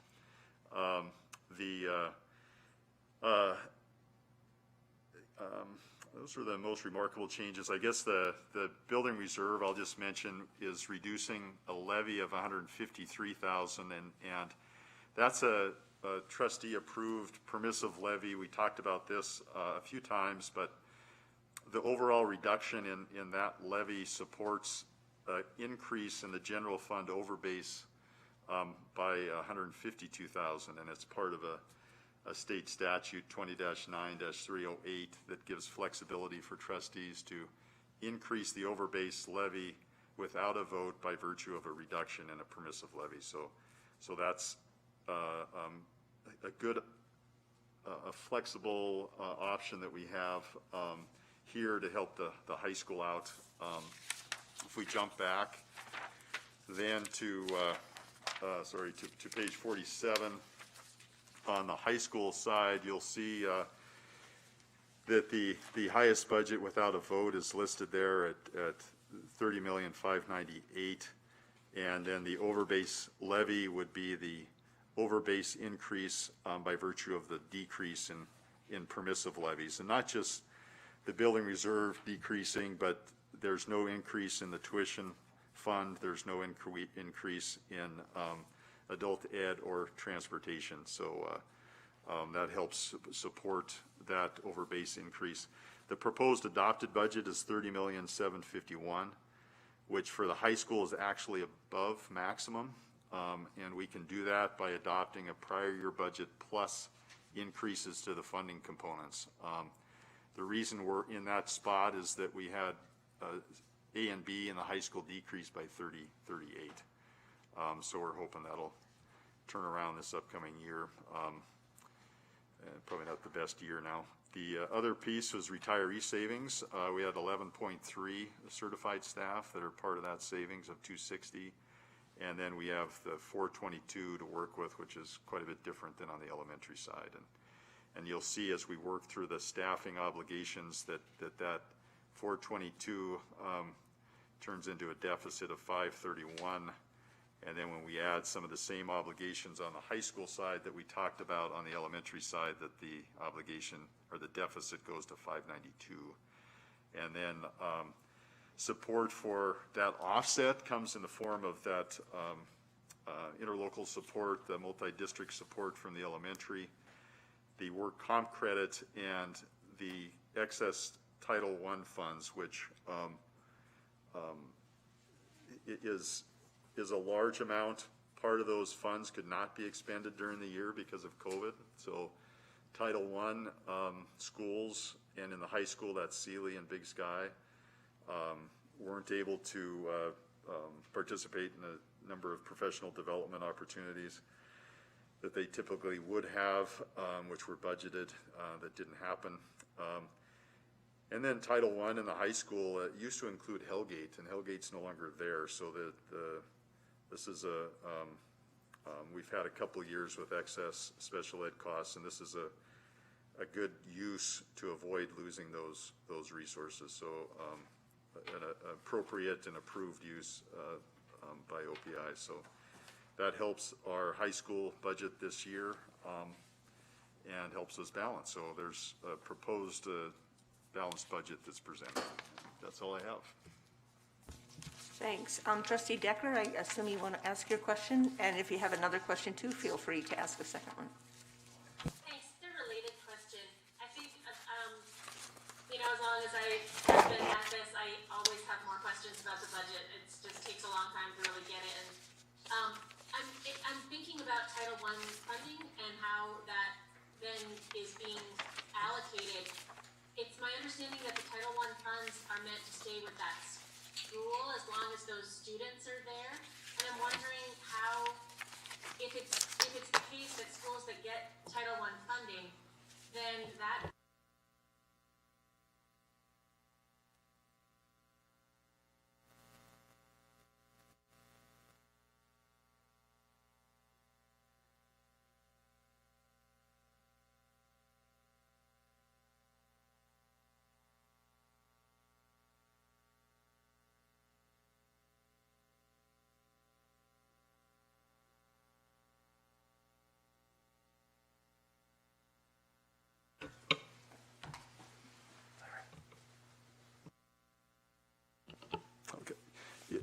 Thanks, Trustee Decker. Yes, so the Title I funds, as you mentioned, are available for schools that qualify based upon free and reduced population of pupils.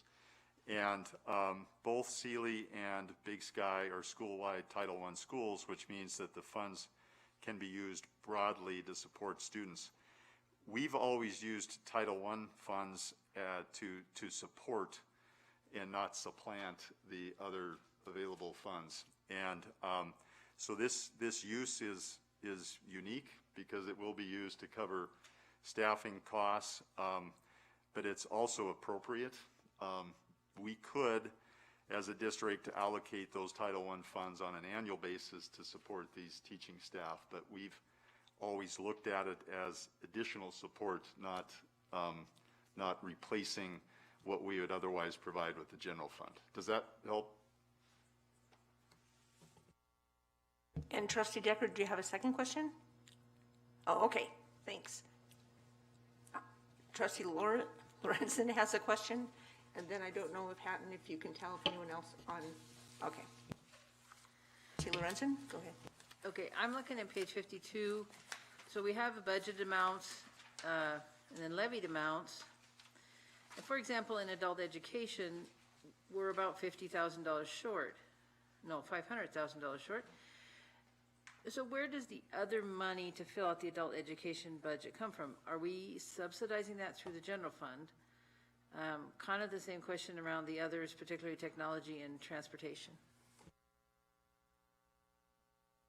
Yeah, a great question, and what it represents is that reappropriation of budget. So what we do is we adopt a budget that represents not only the levy for that year, but all of the unspent dollars in that fund from the prior year.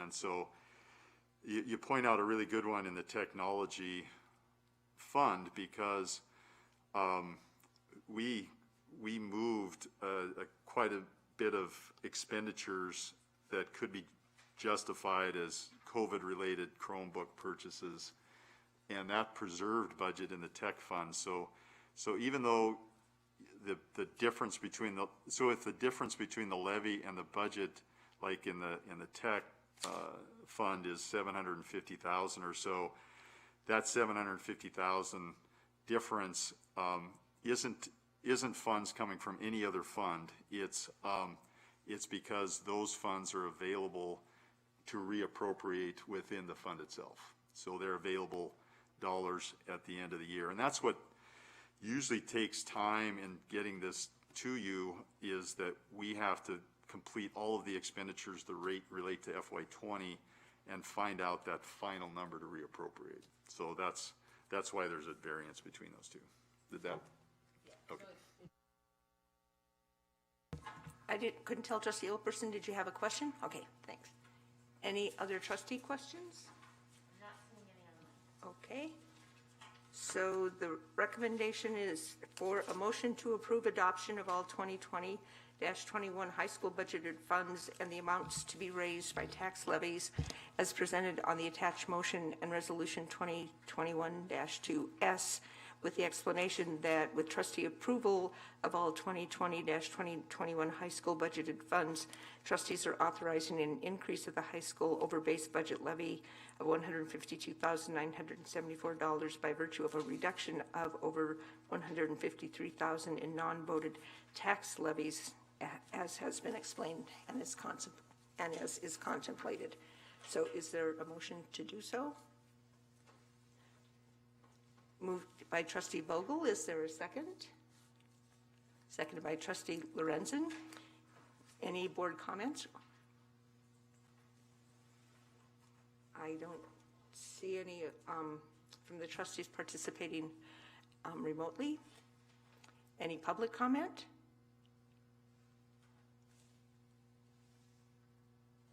I don't see anyone indicating that they're raising their hand, and Hatton is shaking her head in agreement with me that there are no hands raised.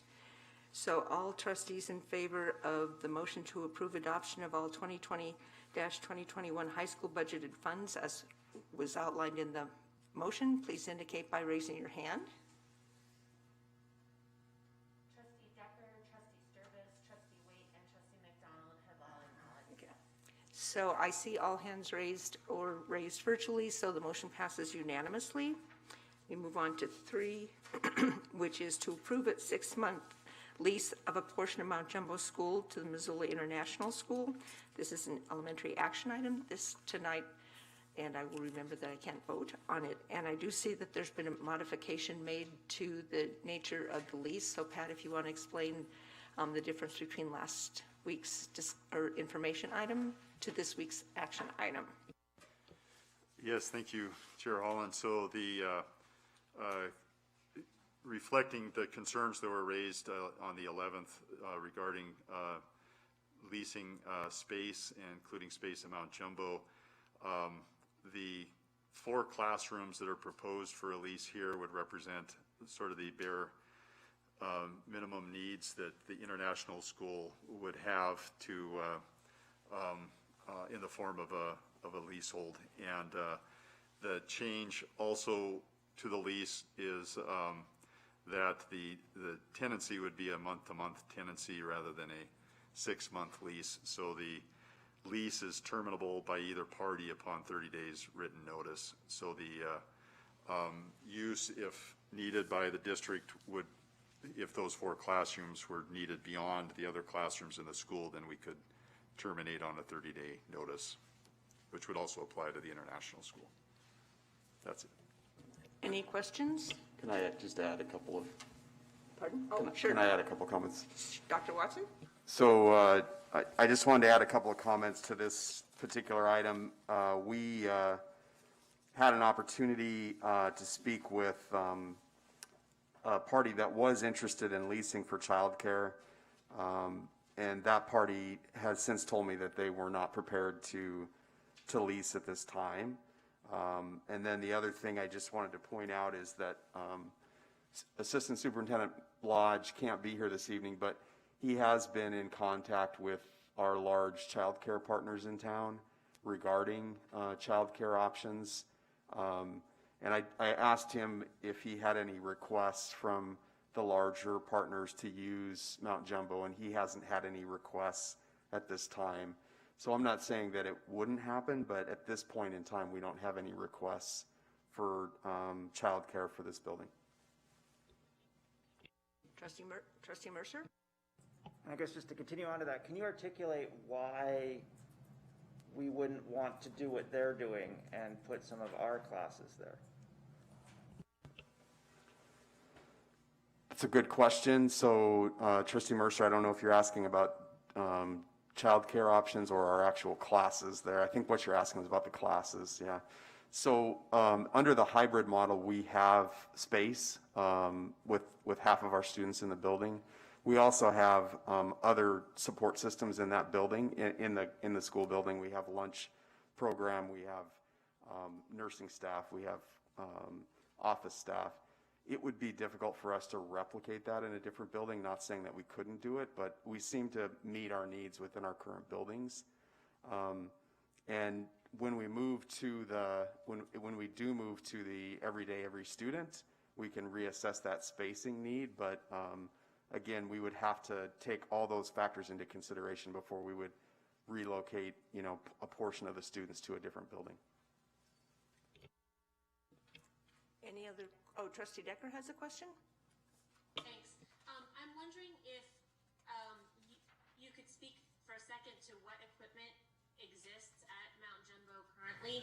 I'm pretty sure that we used bond proceeds to get it hooked up to our Wi-Fi or to our network, so that it is like it's equipped for data there. And I'm wondering if there's still like furniture there from when the kids from Lowell used it a couple of years ago. And the reason why I'm asking the question is because there may not have been requests around childcare yet, but as people understand what remote learning might look like, the concept of remote learning hubs has started to become a more widely discussed concept in the community. And while it may not be of interest for childcare per se, there may be folks who might be interested in it for other purposes, particularly because there really aren't very many other places in East Missoula for something like that. So I'm curious what facilities exist there now that might be usable if someone were interested. Yeah, so there was a portion of the improvements that were improved the bandwidth at Mount Jumbo. That's where Lowell relocated to. In terms of what's in the school, there's quite a bit of furniture in the school. And I haven't personally looked at it, Trustee Decker, but I understand from discussing with, talking with Burley that opposite wing is pretty much full of furniture that is ours, tables, chairs, that type of thing. The gym is clear. Those 4 classrooms and maybe others in the other wing are clear, but I think there's quite a bit of furniture out there. Thanks. So just a follow-up clarification, when you say about half the school, excluding the gym, is full of furniture, it's using to store furniture? It's not set up for classrooms. It's lots of furniture pushed into rooms. Exactly, yeah, good clarification. It doesn't look like a classroom, right? Any other questions? Not seeing any. Oh, yes, Trustee Decker? There's no dollar amount listed in our agenda for the rent that would be procured for renting 4 classrooms to the international school. What kind of lease are we looking at? Yeah, it's sorry, that didn't change, and I should have included it. It's still $3 per square foot for about 5,500 square feet of space. Per year, right? Yes. So do you have a dollar amount, generally speaking? Like about $15,000 a month or something? It's a year, yes. That's a year.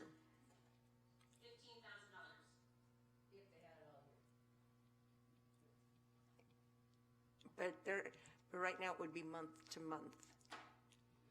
So Okay. you would take 16.5 and divide by 12 to get to the approximate monthly cost would be 1375, plus they would cover utilities, and so that would be the rental would be 1375.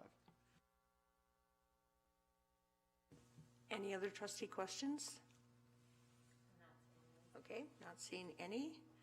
Then the recommendation is for a motion from an elementary trustee to approve the month-to-month lease of 4 classrooms at Mount Jumbo School to Missoula International School, with the understanding that the terms that were discussed last week when it was an information-only item would be maintained. It would just be that the square footage is being drastically reduced, and also the term of the lease is month-to-month now instead of 6 months, with an opportunity for being terminated by either party upon 30 days' notice. So does everyone understand what the terms are now? I see nods, and I see Grace raising your hand. So Grace, is that a nod, or do you want to make a motion, or? I'd like to make a motion that we revisit this lease request in 1 month's time. And at that time, consider beginning a month-to-month lease on the property under the terms in this, the terms in our agenda. Is there a second to that motion?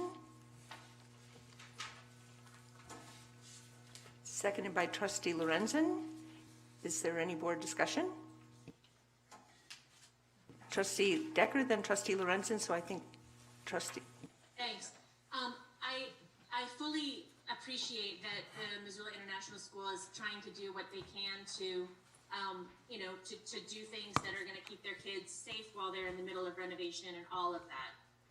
One of the things that we're at a premium about right now is time, and time to actually allow solutions to be created is something that we can give while still considering this in a month. We only just heard about this possibility a week ago. And so I really feel like we need to have a little more time to let this sort of percolate. I think the complexities of renting the space to any program right now before we know what other uses there might be for the building are actually pretty significant. It may be that it's just 4 classrooms, but there's a playground to consider. There are entrances and exits. There are bathrooms. There's hand washing facilities. All of the considerations that we would have in any space if we were to consider other uses to support MCPS children would be complicated by renting at this time to an outside entity in this way, in my opinion. And then Trustee Lorenzen. I absolutely agree with Trustee Decker. I would have been stronger and just said, let's just drop this. The Mount Jumbo School is inside the Rattlesnake District, and Rattlesnake is one of our most crowded elementaries. It's inside the Washington District. Washington's our most crowded middle school. It's very close to Paxson. Paxson's crowded. And our teachers are concerned that we don't have our plans solidified. And I agree with them. We need this space available as we move forward, and as we perhaps, like say, if we go back to remote learning, or anything could happen. We couldn't have imagined 2 months ago we'd be where we are right now, and we can't commit away some of our space. And I agree that if we had another entity in there, we've just increased our number of contacts for the kids. Our whole purpose of moving the kids to these extra classrooms would be to reduce their number of contacts, as we heard from the teachers, and yet there would be this whole separate group of people using the bathrooms, the playground, the gym, et cetera. Well, maybe not the gym, but I just think we need this now. We need all the flexibility we can get. And in a district with, 500 or 600 classrooms, it's not unreasonable to have 15 or 20 extra classrooms in case we need them. So I understand Trustee Decker voted or proposed that we delay a month, and that's certainly a better idea, because we've heard all night that we are rushing. So let's not rush into committing away this space that we could very well need. Thanks. Any other trustee comments? Trustee Mercer? I guess I'm struggling with this and trying to think, other than being a good neighbor, the money doesn't seem meaningful. So why would we do it other than be a good neighbor? And so I guess I'm going to support the motion unless there's a reason that would benefit us to do this. It just seems like we were doing it because we weren't using it. So. Any other trustee comments? Any, seen none? Any public comment?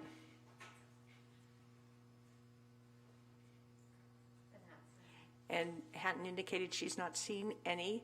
So it's a K-12 elementary item. So all trustees in favor of the motion to, I guess the correct word would be to table this matter for 1 month and bring it up at the next, the second board meeting in September, most likely. That would give us a little less than 30 days, but that would be about 1 month. Would that be okay? Or do you want it 1 month, so it'd be October before we revisit it? I'm sorry, Chair Holland, are you asking me to be more specific about the motion? Right, just because you said 30 days, that would mean we'd have a special board meeting 30 days from now in order to. Okay, I appreciate that, thank you. I would recommend that, and I'll just make sure that this might be a friendly amendment to my own motion. Is that the way this works? That is, yes. That we would table this until our first October board meeting. Okay. I actually really like that because that puts us closer to when we had imagined that we would be in every child every day, and we'll have a lot more information by then. Okay, and unless any trustee who, the second, we don't need to check with the second, but I believe that's a friendly motion, so that's the motion that's now on the table, which is to table this agenda item until it be reconsidered at the first board meeting in October. I don't have the date, but we all understand that's the second Tuesday of the month. So with that friendly amendment, all trustees in favor of the motion, please indicate by raising your hand, and this is elementary only. Trustee Decker and Trustee McDonald vote yes. So it is unanimous as to all trustees present that are, pardon? Oh, okay. Okay, so having clarified that I didn't look around the room carefully enough, trustees Decker, trustee McDonald, trustee Lorenzen, trustee Smith, trustee Oldperson, trustee Mercer have voted in favor of the motion, and trustee Evgaris has voted against the motion, so the motion carries. Excuse me about my voice, and thank you for clarifying that. Then we move on to 2 items that are really just more technical in nature than anything. We adopted 2 board policies that are found in our 1900 section that were specific to COVID.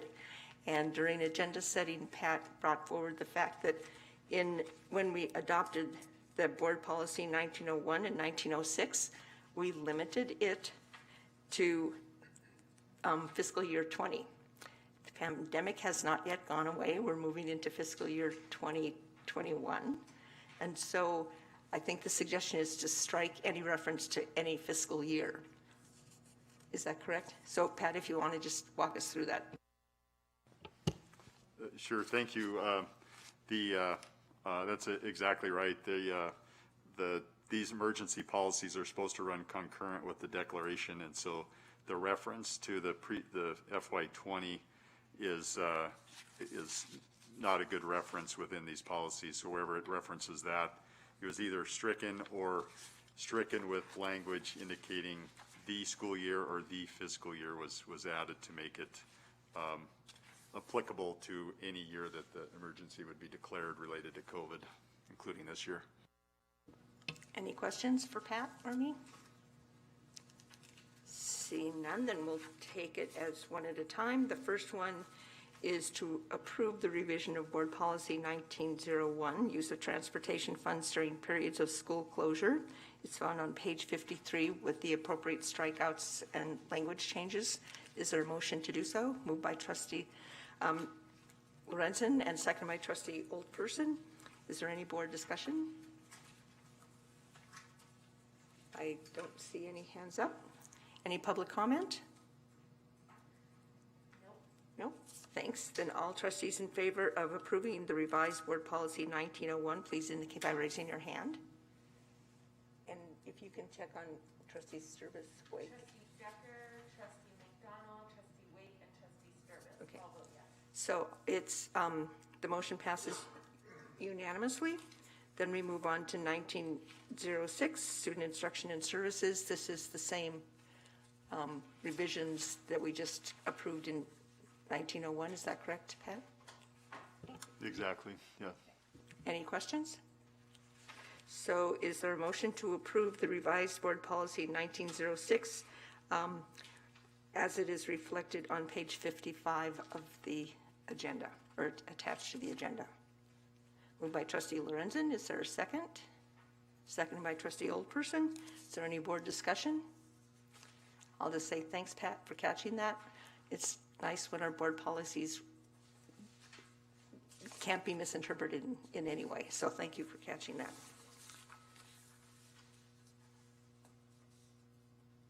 And have we not voted yet? I didn't think so. I was just sorry. And so, did I ask for public comment? I thought I believe so. Okay, so any public comment on this second board policy? Then now, all trustees in favor of the motion to approve the amended board policy 1906, please indicate by raising your hand. Trustee Sturbis and trustee Wake and trustee Decker and trustee McDonald. Yes, so it has been approved unanimously. So now we move on to approving the amended Saili Swan High School calendar for 2020-2021. And Dr. Watson had alerted us to the fact that he'd be bringing this change forward last week when I referenced that some of the policies we had applied to urban schools might not apply to Saili Swan, but this is a modification to their schedule. So, Dr. Watson? Thank you, Chair Holland. This modification is due to construction, and I would defer to Pat. I don't exactly remember what the issue of construction was, but I know there were delays in the construction timeline due to COVID. And what happened is the principal at Saili Swan let me know that their main hallways and the area around the main office is fairly ripped up. They were hoping to have it done before the start of school. They were scheduled to start on the 26th or the 24th. I can't remember what the previous calendar was. We can look it up, but they were scheduled to start next week. And the construction timeline would have been cutting it too close. So the request was made by the principal to start on September 1st. And then make up the days by attending school on Fridays in the month of September. So you may recall that Saili Swan is on a 4-day week calendar. They attend Monday through Thursday, and they have Fridays as a student support day. But in order to make up the days they would be missing in August, they would attend school on Fridays in the month of September. And I support the recommendation as defined by the principal at Saili. Are there any, questions of Dr. Watson or Pat on behalf of Burley? Or I do notice one thing. If you look at normal school days under the calendar on page 59, it's September,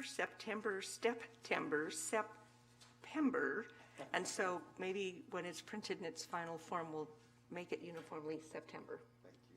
So, just a correction to the spelling of the month of September. So, not seeing any more board questions. The recommendation is to approve the amended Saili Swan High School 2020-2021 school year calendar that's found on page 59. Is there such a motion? Moved by trustee Vogel. Is there a second? Seconded by trustee Lorenzen. Is there board discussion or board comment? Seeing none. Any public comment? It does not appear to be any public comment. So with no public comment, We'll move on to voting. All trustees in favor of approving the amended Saili Swan High School 2020-2021 school calendar with the corrections to the spelling of the word September, please indicate by raising your hand. Trustee McDonald, Trustee Wade, Trustee Sturtis, and Trustee Decker, all vote yes. So, including those persons attending in person, it passes unanimously. And then to approve cooperative sponsorship agreement between Big Sky High School and Florence Carlton High School. Dr. Watson, I know that we've seen these cooperative agreements in the past concerning smaller districts who want to partner, usually for sports-related reasons. Yes, and my understanding is this is a cooperative that's been in place for quite a while, and I'd asked if the activities director, Sabrina Bede, could be on the call, but I don't know if she's on the call tonight. Is she on the call? In case trustees have any questions about the cooperative. Oh, thank you. Thank you, Sabrina. So the cooperative is between Big Sky and Florence Carlton. It's specific to cross-country. And as required by the Montana High School Association, it does take board action before the High School Association will consider the cooperative. So Sabrina, would you add anything to those comments?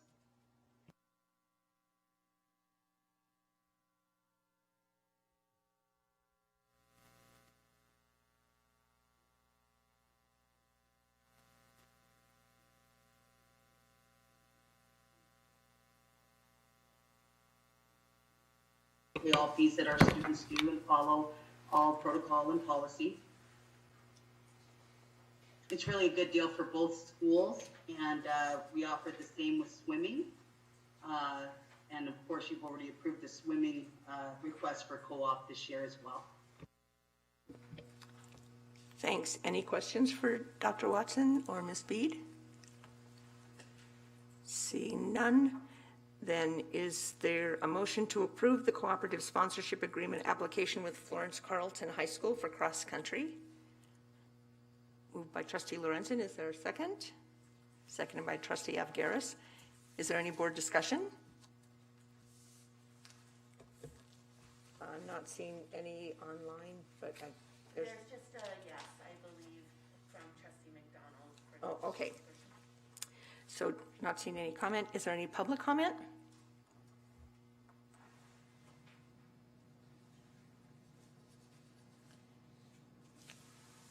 No, there is not. Okay, thanks. So all trustees in favor of the motion to approve the cooperative sponsorship agreement application with Florence Carlton High School and Big Sky High School, please indicate by raising your hand. Trustee McDonald, Trustee Wade, Trustee Sturtis, and Trustee Decker, all vote yes. Thanks. So that is unanimous as to all trustees present. And as I indicated at the beginning of the meeting, although not legally obligated to do so, we at our board meetings take public comment on non-agenda items at both the beginning and the end of the meeting. So we're at item number 7, public comment on non-agenda items. And I would ask that the same considerations be given for public comment at this time that were given for public comment at the beginning of the meeting.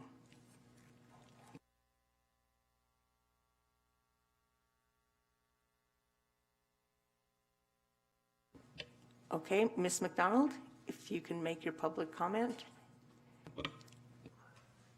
Thank you. My name is Kelly McDonald, McDonald, and I wanted to add that in the hybrid plan, the phase 1 return to school, the plan for specials, the special teachers who come in, the PE, music, art, and library. I don't feel that those are respite teachers for the regular classroom teachers.